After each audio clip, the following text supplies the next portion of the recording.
All right, so my guest today is an award-winning published writer, actress, screenplay writer, and director. So basically, there is nothing that Brittany Goodwin can't do. Her books include Secrets in the Fall, Secrets in the Snow, and her latest book, If You're Gone, was recently made into a movie that'll be released later this year. Brittany Goodwin, how's it going? Hi, it's going great. Thanks for having me. Because you really are just like a Swiss Army knife of skills that you practice all the time. Of writing, directing, acting, which one of these is actually your favorite? Oh, it comes and goes. When I started writing books, I thought, oh, this will be great because I don't have to raise money. I don't have to have this whole team behind me. I can just write and put it out there. But I kind of got lonely in that process. So I think my very favorite is just being on set and being surrounded by the cast and crew that's working towards it. So I guess directing is my favorite aspect of it because it's such a team effort when you're really in it and in production. Yeah, it really is a unique thing. It's like you're in your own city, like you create for a while, and everyone has their own job, their own like business, this kind of thing. And you Yeah. don't need it really is just like running a city for a few months. So the fact that you're able to do it like that is incredible. I got it. So you're obviously a female director. So me in LA, like you're like a unicorn that people like discover. Like they don't exist. Like but here you are, a female director that is doing movies all the time. So for you, do you feel like there is like almost a stigma or there's extra hurdles to climb as a female director, or is it just a really tough business for anyone to decide and go pursue? I think it's definitely tough for anyone. My crew members are primarily male, and I've been really lucky to just work with a bunch of guys that I always felt like came in respecting me, not even really seeing me as a female director, but just seeing me as a peer and as their leader through it. I really can't think of any like major hurdles that I've had, which is really lucky because I don't feel like it's that way for females in a lot of just business aspects, even outside of filmmaking. There's always problems you run into, but I've been really lucky, and just it's finding those guys that are just so respectable and just willing to work with a female and under the direction of a female. I know we brushed on If You're Gone, but this is the latest thing coming out. So for you, what inspired you to write this book, and why did you decide to make this into a movie, which, like we discussed, is a mountain to climb to decide to do something like this? What was it? Well, so If You're Gone was probably one of the first ideas I had when I was like in middle school. I kind of created these characters of Lillian and Brad, and I had written out the story about their love story. They're the two main characters in the film. Well, in If You're Gone, pretty early on, the Brad character actually goes missing. And as my life has kind of taken some different turns, I've really become interested in true crime and following missing person stories, but not just the ones that are really popularized by the media, but the ones that don't really get the attention. And I noticed a lot of time it's these males that are over the age of 18 that go missing, and the police aren't really interested in looking for them because it's like, well, they're over 18, they're a guy, they're tough, they'll be fine.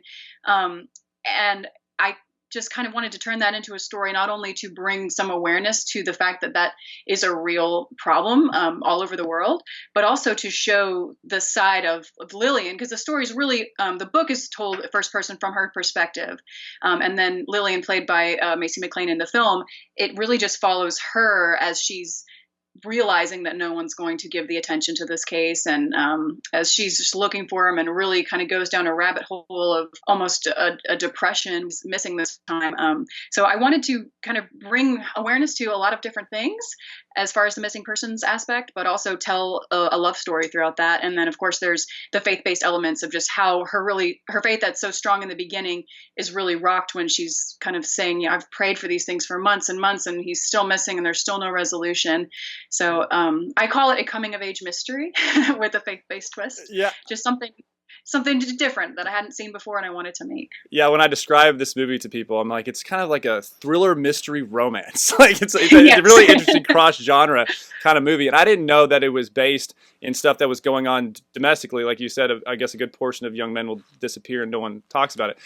How did you stumble over that? Because it's not something that I heard about in the news. One thing that comes to mind was a few years back. I don't know if you remember the Bring Our Girls Home campaign in North Africa, where there was, I think it was like a couple dozen girls were kidnapped.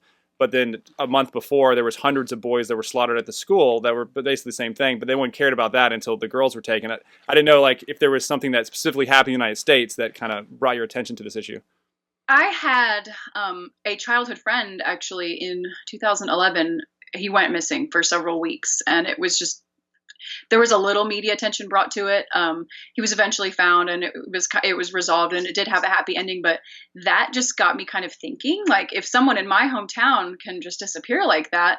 So I sort of fell down the rabbit hole of the internet and just started reading up on these stories. I read a lot of like biography type books from parents who have had kids missing for 15, 20 years, and there's still just no resolution. It's kind of, how does someone just disappear? Yeah, real life is often stranger than fiction. Absolutely. I gotta say, for you, because it's very different than what goes on out here, especially with these kind of movies.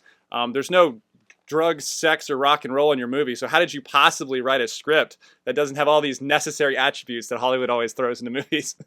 It's harder than it's really harder than it seems, especially writing a high school relationship. You know, I'm realistic. I know what goes on with with high school kids nowadays.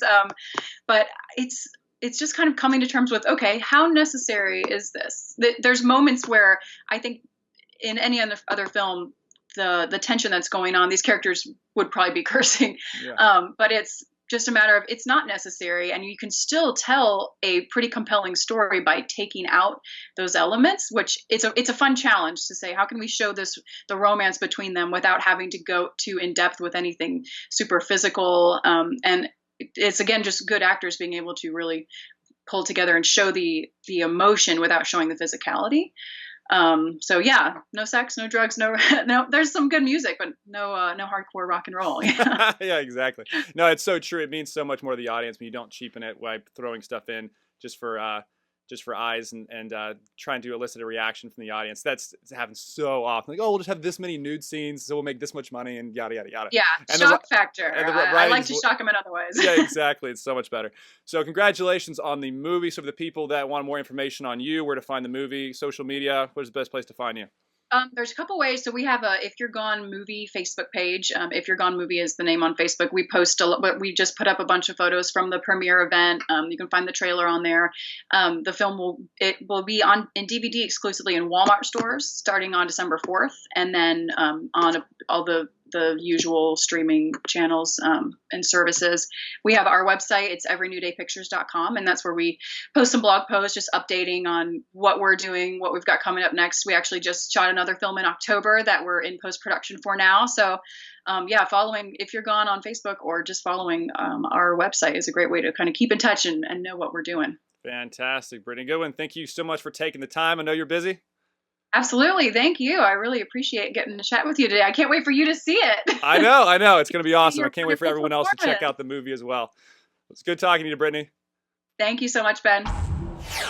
Did you enjoy that video? Of course you enjoyed that video. So now you need to become a premium member to the Rebel. That way you have first access to Pure Hollywood and the entire Rebel lineup.